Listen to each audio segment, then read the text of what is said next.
چیز اللہ کے کنٹرول سے باہر نہیں ہے. ہم ہیں کہ بعض چیزیں ہمارے کنٹرول میں رہیں گی اور بعض چیزیں ہمارے کنٹرول سے باہر نکل جائیں.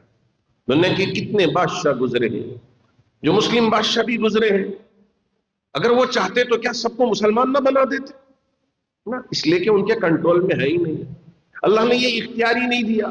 اللہ نے یہ حکم دیا کہ آپ دعوت دیں، قبول کرنا نہ کرنا وہ ان کی ذمہ داری ہے. کسی کو آپ زبردستی مسلمان نہیں بنا سکتے،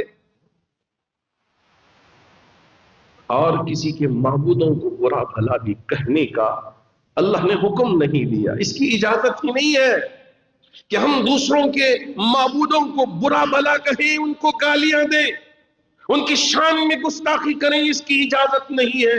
کیوں؟ رب نے منع کیا. کیسے؟ وَلَا تَسُبُّوا الَّذِينَ يَدْعُونَ مِن دُونِ اللَّهِ فَيَسُبُّوا اللَّهَ عَدْوًا بِغَيْرِ عِلْمٍ.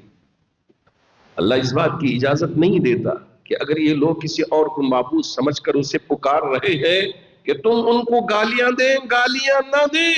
وَلَا تَسُبُّوا الَّذِينَ يَدْعُونَ مِن دُونِ اللَّهِ. اللہ کو چھوڑ کر کسی اور کو اپنا معبود مان کے اسے پکارتے ہیں تو تمہارے لیے اجازت نہیں ہے کہ تم ان کو گالیاں. فَيَسُبُّوا اللَّهَ عَدْوًا بِغَيْرِ عِلْمٍ. ان کو پتہ نہیں ہے کہ اللہ کی شان کیا ہے، اللہ کی قدرت کیا ہے، اللہ کس چیز کے مالک ہے، اور اللہ پر کون کون سی چیزیں ظاہر ہیں، یہ ان کو پتہ نہیں ہے. اس لیے اللہ کی شان میں گستاخی کر سکتے ہیں، غلط بیانی کر سکتے ہیں. اس لیے آپ اللہ اس بات کی اجازت نہیں دیتے کہ تم کسی اور کے معبودوں کو برا بھلا کہے. مسلمان کبھی گالی نہیں دیتا، کبھی گالی نہیں دیتا. وَلَا تَسُبُّوا الَّذِينَ يَدْعُونَ فَيَسُبُّوا اللَّهَ عَدْوًا بِغَيْرِ عِلْمٍ.